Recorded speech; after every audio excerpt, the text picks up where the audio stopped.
Hello दोस्तों, कैसे हो आप सब।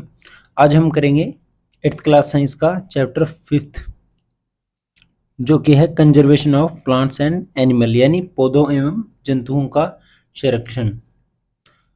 तो देखिए, शुरू करते हैं। इस चैप्टर में हम क्या पढ़ेंगे कि वनों को कैसे काटा जा रहा है, डिफोरेस्टेशन हो रहा है और इसके क्या कारण हैं, और डिफोरेस्टेशन से यानी कि जंगलों के कटने से, वनों के कटने से जंतुओं पे क्या इफेक्ट पड़ रहा है और हम पे, इंसानों पे क्या इफेक्ट पड़ेगा। तो सर चलिए शुरू करते हैं। तो देखिए, शुरू करते हैं हम। डिफोरेस्टेशन एंड इट्स कॉजेज, यानी वनोन्मूलन एवं इसके कारण, यानी कि जंगलों के कटने के कारण क्या है। A great variety of plants and animal exist on earth, यानी कि ग्रेट वैरायटी यानी बहुत सारी वैरायटी के प्लांट्स और एनिमल धरती पर रहते हैं। एग्जिस्ट का मतलब होते हैं निवास करते हैं, वास करते हैं, यानी वास करते हैं। ठीक है। They are essential for well being and survival of mankind, यानी कि वह मनुष्यों के लिए भी जरूरी है, क्योंकि प्लांट्स हैं वो भी जरूरी है इंसानों के लिए, क्योंकि उन्हें फ्रूट भी चाहिए, लकड़ी भी चाहिए और औषधियाँ भी बनती है वो भी चाहिए। और एनिमल की जरूरत क्यों पड़ती है कि हम नॉन वेजिटेरियन हैं तो उनका शिकार भी करते हैं, इसलिए भी हमें जरूरत पड़ती है उन चीज़ों की। Today a major threat of survival of this organism is deforestation, यानी कि आज के टाइम में जो सबसे बड़ा खतरा, थ्रेट माने होता है खतरा या संकट, संकट बोल सकते हैं इसको, संकट। आज के टाइम में सबसे बड़ा संकट क्या है जीवों के लिए, ऑर्गेनिज्म यानी जीवों के लिए, वो है डिफोरेस्टेशन, यानी जंगलों का वनोन्मूलन, यानी जंगलों की जो कटाई हो रही है उससे जो उनके अंदर रहने वाले जीव हैं, यानी पशु हैं, जंतु हैं, उन पे बहुत प्रभाव पड़ रहा है। We know that deforestation means clearing of forest and using that land of other purpose, यानी कि डिफोरेस्टेशन का मतलब क्या है, वनोन्मूलन का मतलब क्या है कि जंगलों का साफ करना, यानी कि जंगलों को साफ करना, clearing of forest and using that land, यानी कि मेनली मतलब क्या है इनका कि हम मनुष्य अपने किसी पर्पस के लिए, यानी या तो हमें वहाँ पे कुछ बिल्डिंग बनानी है या हमें लकड़ी चाहिए, ठीक है, इस पर्पस के लिए, या हमें खेती करनी है, उनके लिए हम जंगलों को काट रहे हैं। वही क्या है, डिफोरेस्टेशन है,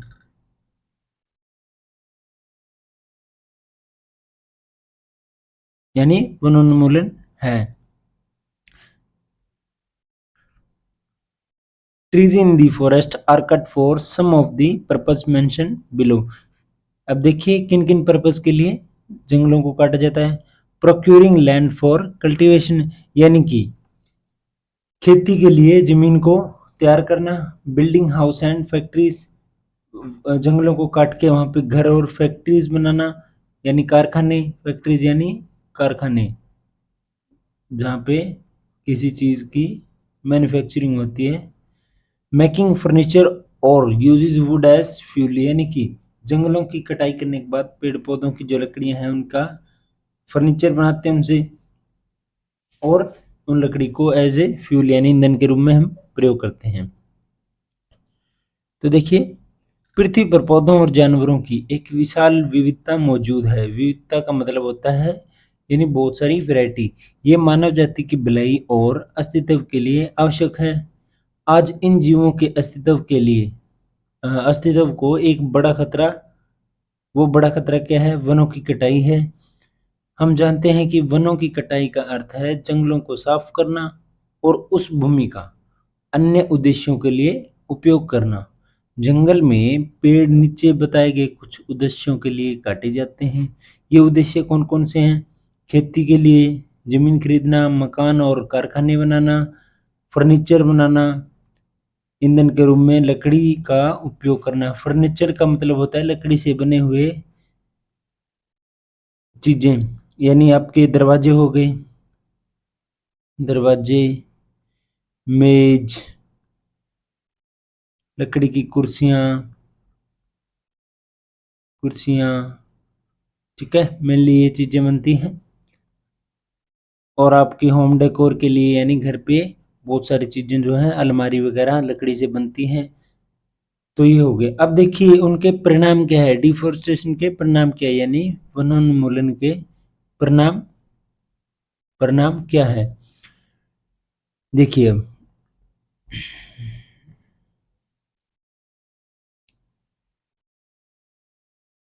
कॉन्सिक्वेंसेज ऑफ डिफोरेस्टेशन, यानी डिफोरेस्टेशन के क्या क्या परिणाम है, यानी वनोन्मूलन के क्या क्या परिणाम हमें मिलते हैं। Deforestation increase the temperature and pollution level on the earth, यानी कि वनोन्मूलन से, वनों की कटाई से क्या होता है, पोल्यूशन लेवल बढ़ जाता है और टेम्परेचर भी बढ़ता है। इसका कारण क्या है, क्योंकि पेड़ होते हैं वो वर्षा कराने में सहायक होते हैं। अगर हम पेड़ों को काट देंगे तो वहां पे क्या है, पेड़ों की कमी आ जाएगी, जिससे वर्षा आने के चांसेस कम हो जाएंगे और टेम्परेचर इंक्रीज हो जाएगा। सेकंड, पोल्यूशन लेवल बढ़ क्यों रहा है, क्योंकि आपको पता होगा पेड़ पौधे जब श्वसन करते हैं यानी रेस्पिरेशन करते हैं तो वहां पे वो क्या करते हैं, CO2 गैस को इनटेक करते हैं और ऑक्सीजन को आउट करते हैं। यानी कि इसका मतलब ये है कि जब श्वसन करते हैं पौधे तो वो सांस लेते हैं तब CO2 गैस को यानी कार्बन डाइऑक्साइड गैस को अंदर लेते हैं और उसकी जगह जो छोड़ते हैं वो कौन सी गैस होती है, ऑक्सीजन, जो कि हम यूज करते हैं। और आपने पीछे पढ़ा था कि CO2 के कारण ही ग्लोबल वार्मिंग का मेन रीजन है CO2। और पौधे क्या करते हैं, CO2 को इनटेक करते हैं, तो जिसके कारण क्या है, पोल्यूशन लेवल भी कम हो जाता है। It increases the level of carbon dioxide in the atmosphere, ये भी हमने अभी पढ़ा। Ground water level also gets lowered, यानी कि इनकी कटाई से जो जल स्तर है, भूजल स्तर, वो भी क्या है, नीचा हो जाएगा। They know that deforestation disturb the balance in nature, यानी कि जो वनों की कटाई है वो disturbs in balance of in nature, यानी कि प्रकृति में वो बदलाव करता है। कैसा बदलाव, एक तो जैसे आपने देखा तापमान बढ़ गया, पोल्यूशन भी बढ़ गया, वर्षा कम हो जाएगी, जैसे क्या है कि अकाल पड़ने शुरू हो जाएंगे, यानी कि फसलें नहीं होगी, भूजल स्तर डाउन चला जाएगा। तो ये क्या है, सारे बैलेंस इन नेचर है, ये डिस्टर्ब हो जाएगा। Professor Ahmad, that is cutting of trees continuous rainfall and fertility of soil will decrease more over, यानी कि वनों की कटाई से रेनफॉल है यानी वर्षा है वो कम हो जाएगी, एंड फर्टिलिटी ऑफ सॉइल यानी कि मिट्टी की जो उर्वरकता शक्ति है जिससे कि फसलें अच्छी होती हैं, वो क्या है, कम होती हो जाएगी। Moreover there will be increase changes in natural climates, और वहाँ की जलवायु में, क्लाइमेट यानी जलवायु,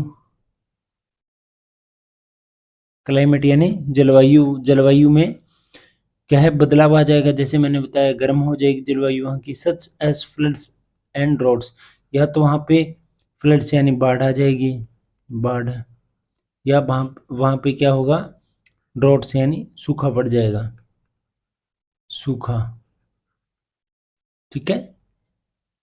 तो ये क्या है, उनके परिणाम है।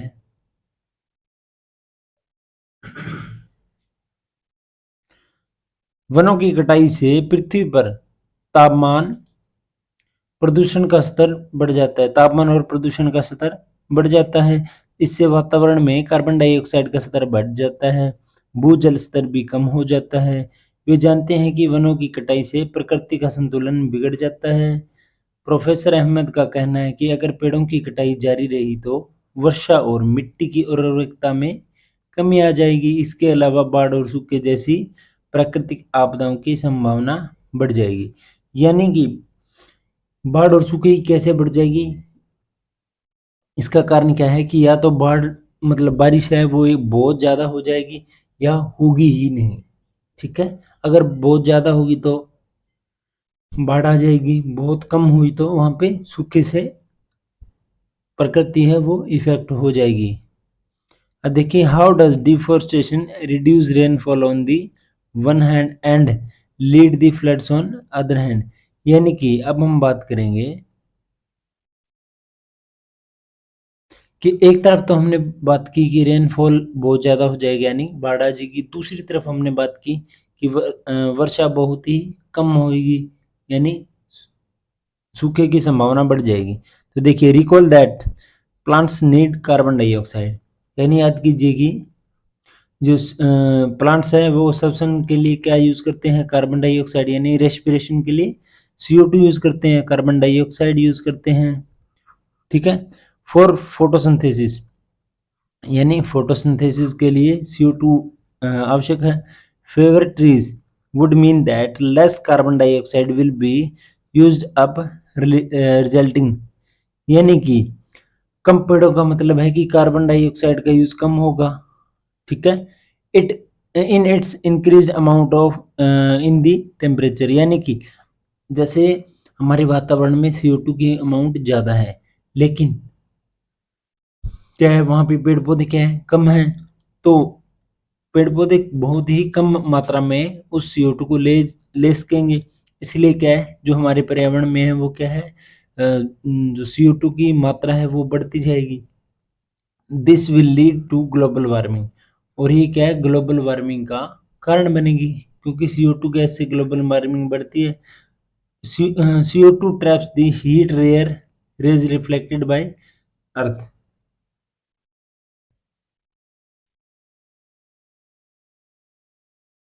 क्योंकि इसका कारण ये होता है कि जो CO2 है, मान लो ये लेयर है CO2 की, ये हमारी पृथ्वी है, ठीक है। ऊपर से ये सन है, ये अपना सन है, ये क्या करते हैं यहाँ से रेज ऑफ लाइट आती हैं, ठीक है। ये पृथ्वी पर आएंगे, आके रिफ्लेक्ट होंगी, रिफ्लेक्ट होने के बाद जब यहाँ आएगी तो यहाँ से ये बाहर नहीं निकल पाएगी, क्या, सूर्य की किरणों की बात कर रहा हूँ मैं, सूर्य की किरणें, किरणें,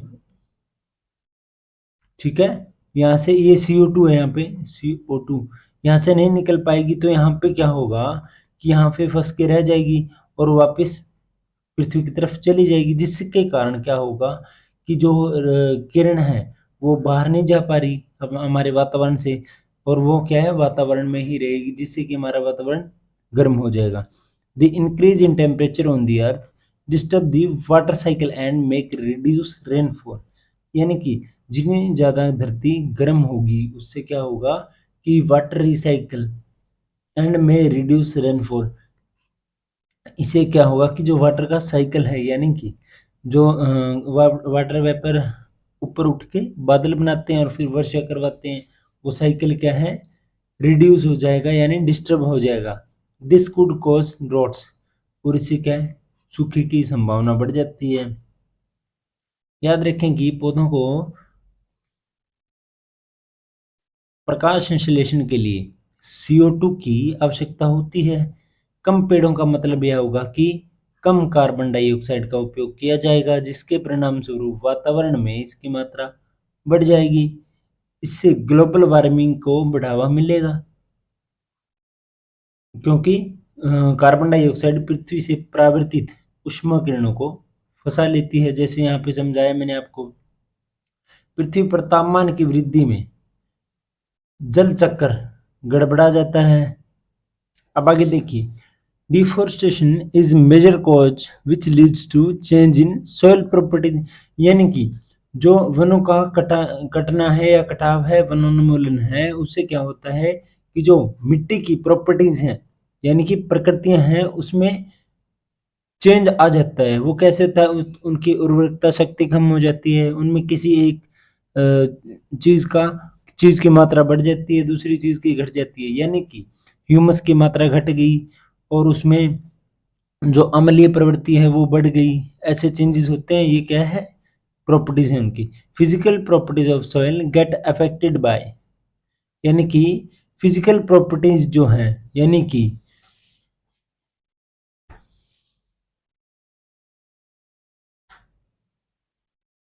जो भौतिक गुणधर्म है मिट्टी के, get affected by plantation and vegetation. वो क्या है, वेजिटेशन, यानी वेजिटेशन का मतलब क्या होता है कि बहुत सारी वनस्पतियां, और प्लांटेशन यानी वृक्षारोपण उनसे बदल जाता है। Fever trees result in more soil erosion, यानी कि जो फीवर ट्रीज है यानी कम पेड़ हैं, उनसे क्या होता है, सोइल का इरोजन भी होता है। यानी कि अगर यहाँ पे मान लो बहुत सारे पेड़ हैं, यहाँ पे ये बहुत सारे पेड़ हैं, तो जब बारिश आएगी तो यहाँ से मिट्टी का कटाव कम होगा। लेकिन यहाँ मान लो कुछ कुछ पेड़ ही हैं, 3-4 पेड़ ही हैं, तो यहाँ पे मिट्टी का कटाव क्या है, ज़्यादा होगा। Removal of top layer of the soil expose the lower hard and rocky layer, यानी कि जो अगर हम मिट्टी की ऊपरी परत को हटा देते हैं तो निचली जो कठोर और चट्टानी यानी रॉकी परतें हैं वो ऊपर आ जाती है, जिससे क्या है कि वहाँ पे फसलें नहीं उगती। This soil has less humus and less fertile, यानी कि जो चट्टानी मिट्टी है वो ह्यूमस भी कम है उसमें, एंड लेस फर्टाइल, यानी कि फर्टिलिटी भी उसकी कम है, उर्वरकता शक्ति भी उनकी कम है। Gradually the fertile land gets converted into desert, और जो उपजाऊ मिट्टी थी वो क्या है, किसमें बदल गई है, डेजर्ट यानी रेगिस्तान में। इट इज कॉल्ड डिजर्टिफिकेशन, इसको हम क्या कहते हैं, डिजर्टिफिकेशन कहते हैं, यानी मरुस्थलीकरण कहते हैं। वनों की कटाई एक प्रमुख कारण है जिससे मिट्टी के गुणों में परिवर्तन होता है। मिट्टी के गुणों में परिवर्तन कैसे होता है हमने पढ़ा। वृक्षारोपण और वनस्पति से मिट्टी के भौतिक गुण प्रभावित होते हैं। भौतिक गुण कौन कौन से होते हैं पता होगा आपको, जैसे कि मिट्टी की जो प्रवृत्ति है वो बदल जाती है, चट्टानी मिट्टी आ जाती है उसके अंदर, और दूसरा मिट्टी का इरोजन शुरू हो जाता है। कम पेड़ों के परिणाम स्वरूप मिट्टी का कटाव अधिक होता है। मिट्टी की ऊपरी परत को हटाने से निचली कठोर और चट्टानी परतें उजागर हो जाती है। इस मिट्टी में ह्यूमस कम होता है, यानी कि जो चट्टानी मिट्टी है उसमें ह्यूमस कम होता है तथा यह कम उपजाऊ होती है। धीरे धीरे उपजाऊ भूमि रेगिस्तान में परिवर्तित हो जाती है, क्योंकि वो उपजाऊ तो होती नहीं, वहां पे फसलें खत्म हो जाती, होनी बंद हो जाती है। इसे मरुस्थलीकरण कहते हैं। यानी कि मरुस्थलीकरण किसे कहते हैं आपको समझ आ गया होगा।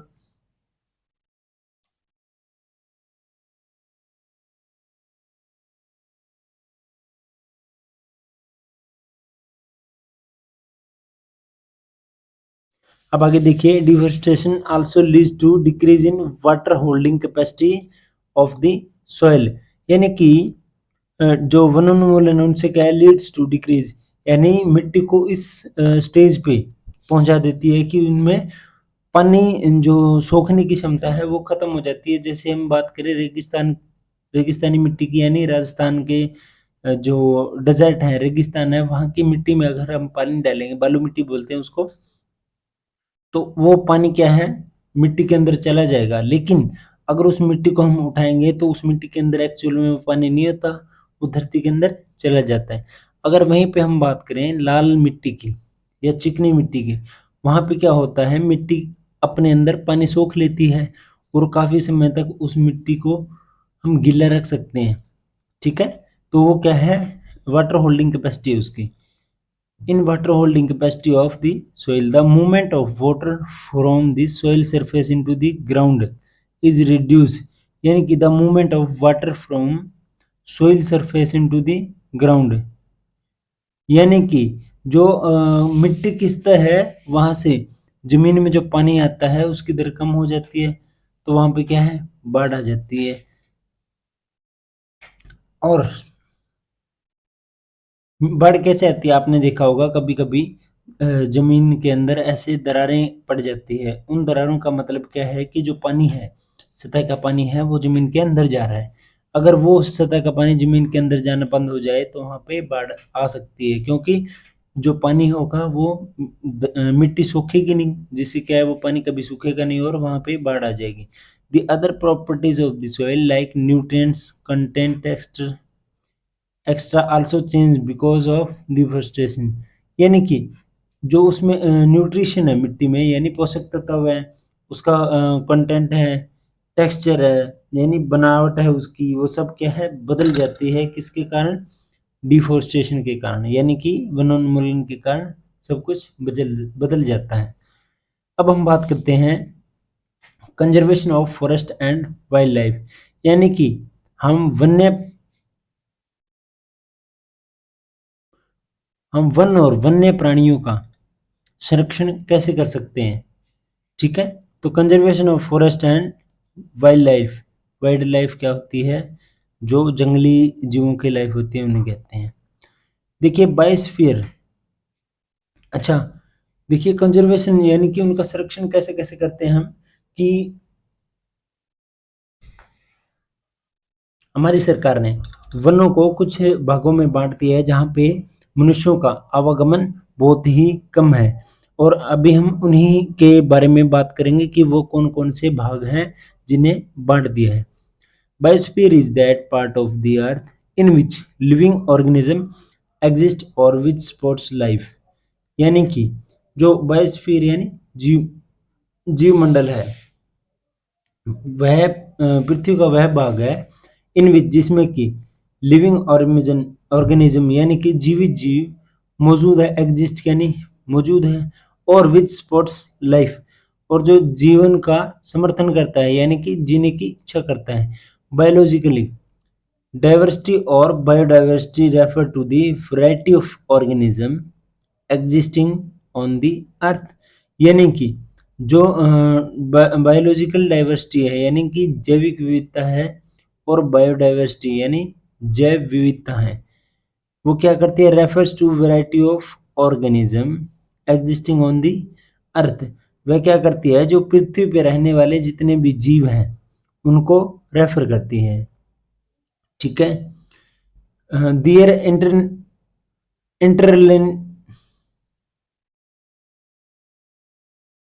their interrelationship and their relationships with the environment, यानी कि वो किन किन चीज़ों को दर्शाती है। इंटर रिलेशनशिप का मतलब है कि जो जीव हैं उनके आपस का रिलेशन और उनका एनवायरनमेंट के साथ रिलेशन क्या है वो चीज़ दर्शाती है। जीवमंडल पृथ्वी का वह भाग है जिसमें जीवित जीव मौजूद हैं या जो जीवन का समर्थन करता है। जैविक विविधता या जैव विविधता पृथ्वी पर विद्यमान जीवों की विविधता उनके अंतर संबंधों और पर्यावरण के साथ उनके संबंध को संदर्भित करती है।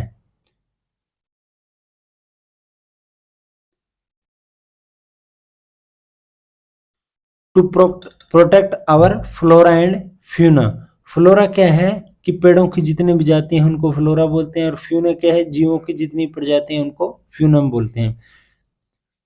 To protect our flora and fauna and their habitats, और उनके आवास जो जहाँ पे रहते हैं उनको हैबिटेट्स कहते हैं, यानी कि आवास, उनके आवास। Protecting protected areas called wild life sanctuary, यानी कि जो हमारे जीव जंतु और पेड़ पौधे हैं उनके संरक्षण के लिए जो यानी उनकी रक्षा के लिए जो एरिया को बांट रखा है उसे क्या कहते हैं? Wild life sanctuaries, national park and biosphere reserve. यानी वाइल्ड लाइफ सेंचुरी का क्या मतलब है? वन्यजीव अभ्यारण्य। और नेशनल पार्क का क्या मतलब है? राष्ट्रीय उद्यान। और बायोस्फीयर रिजर्व का क्या मतलब है? जैवमंडल reserve. Have been earmarked plantation, cultivation, grazing, felling trees, hunting and poaching and prohibited there, यानी कि वहाँ पे क्या है? प्लांटेशन यानी कि पेड़ों को लगाना, और वहाँ पे कल्टीवेशन यानी खेती करना, ग्रेजिंग उनको काटना, फेलिंग ट्रीज हंटिंग शिकार करना, और पोचिंग आर प्रोहिबिटेड, यानी कि वहाँ पे सब कुछ क्या है? निषेध है, यानी वहाँ पे मनुष्य ऐसी चीजें नहीं कर सकता। अब बात करते हैं हम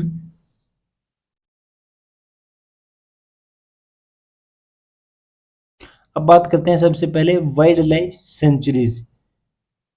वाइल्ड लाइफ सेंचुरीज यानी कि वन्य जीव अभ्यारण्य। ठीक है, तो भारत में काफी वन्य जीव है अभ्यारण्य यानी वाइल्ड लाइफ सेंचुरीज है। Areas where animal are protected from any disturbance to them and their habitat. यानी कि वाइल्ड लाइफ सेंचुरीज ऐसे एरियाज हैं जहाँ पे जो एनिमल है वो प्रोटेक्टेड है यानी कि सुरक्षित है, किसे, from any disturbance to them and their habitat. यानी कि वाइल्ड लाइफ सेंचुरी में हम वहाँ के हैबिटेट और एनिमल्स को डिस्टर्ब नहीं कर सकते, यहाँ पे वहाँ पे सब कुछ बैन है अंदर जाना।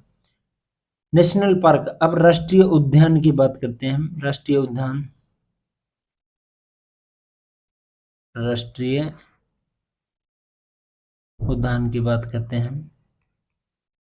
ठीक है, area reserve for wildlife where they can freely use the habitat and natural resources. यानी कि जो राष्ट्रीय उद्यान है यानी नेशनल पार्क है वो ऐसा एरिया है जो कि सुरक्षित है, किसके लिए, वाइल्ड लाइफ यानी जंगली जीवों के लिए। Where they can freely use the habitat यानी कि वहाँ पे वे आराम से अपने फ्री होके अपने आवास को यूज करते हैं। एंड नेचुरल रिसोर्सेज यानी कि प्राकृतिक जो संसाधन है उनको वह यूज करते हैं। अब बात करते हैं हम बायोस्फीयर रिजर्व की। ठीक है,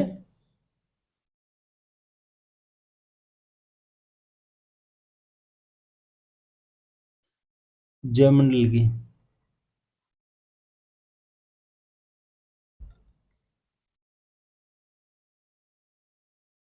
large areas of protecting land for conservation of wild life plant है।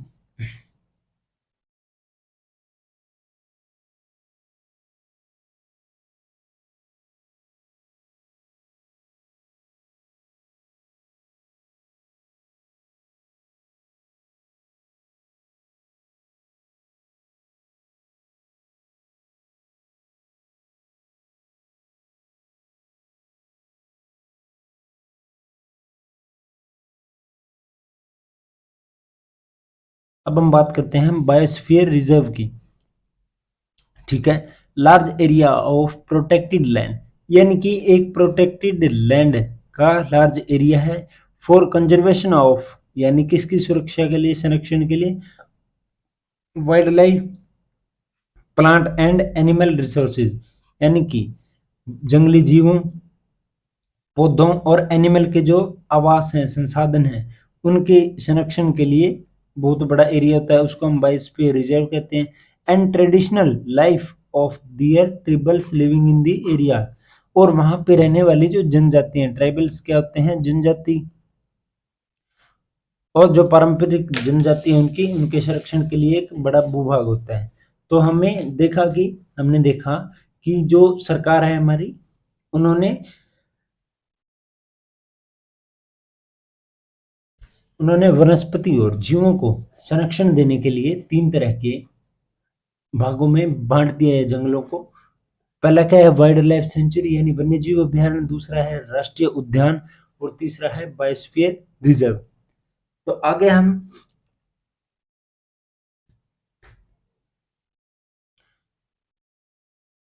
तो उम्मीद करता हूँ यहाँ तक आपको समझ आ गया होगा। इसका नेक्स्ट पार्ट हम कल करेंगे। Thank you.